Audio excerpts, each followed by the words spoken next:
Welcome to sports news episode 2. ఇప్పటి వరకు ఉన్న స్పోర్ట్స్ న్యూస్ చూస్తే వచ్చే T20 2024 వరల్డ్ కప్కు రోహిత్ శర్మ ఉంటాడా లేదా, అసలు ఆడుతాడా లేదా, కెప్టెన్గా హార్దిక్ ఉంటాడు అనే రూమర్స్కి తెరపడింది. డైలీ స్పోర్ట్స్ న్యూస్ అందిస్తున్న ఫస్ట్ తెలుగు యూట్యూబ్ ఛానల్ మన డివ్యూ ఛానల్. మీరు ఇది వరకు సబ్స్క్రైబ్ చేసుకోకపోతే సబ్స్క్రైబ్ చేసుకొని ఎంకరేజ్ చేస్తారని నేను అనుకుంటున్నాను. నిన్న బీసీసీఐ చైర్మన్ జైషా ఒక ఈవెంట్లో క్లారిటీ ఇచ్చాడు. 2024 T20 వరల్డ్ కప్కు కెప్టెన్గా రోహిత్ శర్మనే ఉంటాడు అని. ఆయన సారథ్యంలోనే కప్పు గెలుస్తారు అనే నమ్మకం నాకు ఉందని ఆయన చెప్పుకొచ్చారు. మరి అలాగే విరాట్ కోహ్లీ గురించి కూడా ఒక మాట చెప్పి ఉంటే బాగుండేది.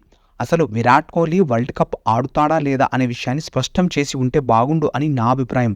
ఎందుకంటే విరాట్ కోహ్లీ లేని మ్యాచ్ చూడడం చాలా ఇబ్బందిగా ఉంటుంది.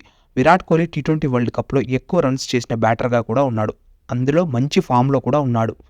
ప్రస్తుతం టెస్ట్ మ్యాచ్లో ఏదో రోహిత్ శర్మ ఉన్నాడు అని చూస్తూ అలా ముందుకు వెళ్తున్నాం, కానీ విరాట్ కోహ్లీ ఆడడు అని ఒకవేళ కన్ఫామ్ అయితే ఎలా ఉంటుందో మన క్రికెట్ ప్రపంచం ఊహించుకోవడం కష్టంగా ఉంటుంది.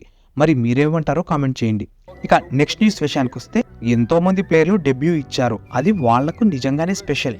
కానీ సర్ఫరాజ్ ఖాన్కి మాత్రం ఎక్స్ట్రా స్పెషల్ అని చెప్పొచ్చు. ఈ డెబ్యూ ఇవ్వడానికి మొత్తం ఆయన తండ్రి నౌషద్ ఖాన్ దగ్గర ఉండి చిన్నప్పటి నుంచి సర్ఫరాజ్ ఖాన్ను ఎంకరేజ్ చేసి తాను అవ్వాలనుకున్న క్రికెటర్ కలను తన కొడుకు ద్వారా నెరవేర్చుకోవడంతో కన్నీళ్లు ఆపుకోలేకపోయాడు. మీ కొడుకు ఈరోజు టెస్ట్ మ్యాచ్ సెలెక్ట్ అయ్యాడు కదా, మీకు తెలియగానే ఆ క్షణం ఎలా ఉంది అని కామెంటరీ బాక్స్లో ఆకాష్ చోప్రా అడగగా, నాకు ఈ విషయం రాత్రి తెలియగానే ఎప్పుడు సూర్యుడు త్వరగా వస్తాడా అని ఎదురు చూశాను అని చెప్పుకొచ్చాడు. అంతేకాదు, నేను అయితే గ్రౌండ్లోకి రాకూడదు అని అనుకున్నాను. ఆరోగ్యం కూడా సరిగ్గా లేదు. నేను ఎక్కువ ఎమోషన్ అవుతాను అని అనుకొని ఇంట్లోనే ఉండి టీవీలో చూసి ఆస్వాదిద్దామని నేను మొదట అనుకున్నాను. కానీ సూర్యకుమార్ యాదవ్ ఇలాంటి క్షణం మళ్ళీ జీవితంలో రాదు. మీరు గ్రౌండ్కు వెళ్ళి అక్కడ ఆ ఆనందాన్ని మీరు ఎదురు ఉండి సంతోషిస్తే చాలా బాగుంటుంది అని మెసేజ్ చేయడంతో నేను గ్రౌండ్కి వచ్చాను అని చెప్పుకొచ్చాడు.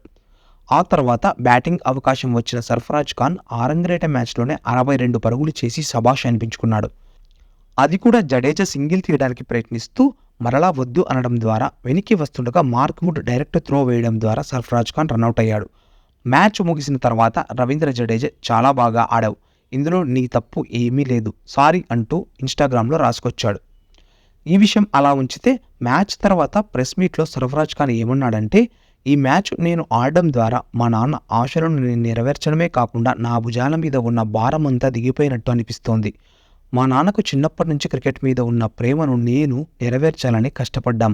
ఇప్పుడు అది తీరినందుకు నేను చాలా సంతోషపడుతున్నానని చెప్పాడు.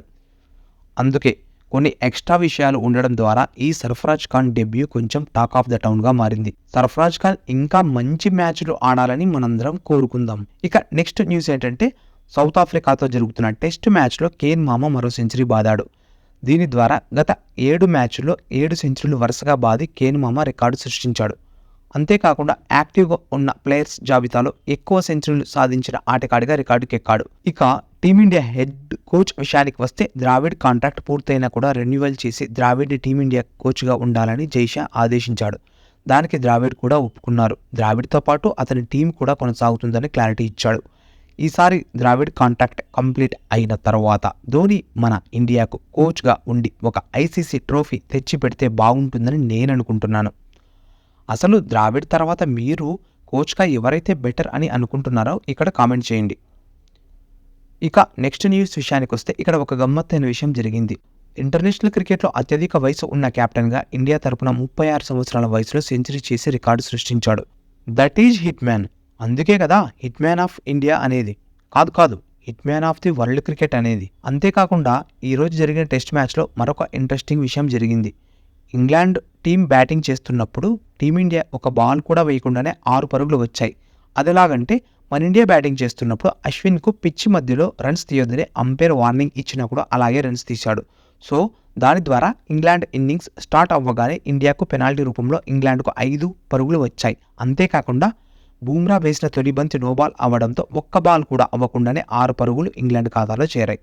ఆ తర్వాత బౌలింగ్ ప్రారంభించిన అశ్విన్ జాక్రాలే వికెట్ తీయడంతో 500 టెస్ట్ వికెట్ల క్లబ్లో చేరుకున్నాడు. ఇది ఈరోజు ఉన్న స్పోర్ట్స్ న్యూస్. మీరు మన ఛానల్కి కొత్త అయితే దయచేసి మన ఛానల్ని సబ్స్క్రైబ్ చేసుకోవడం మర్చిపోకండి.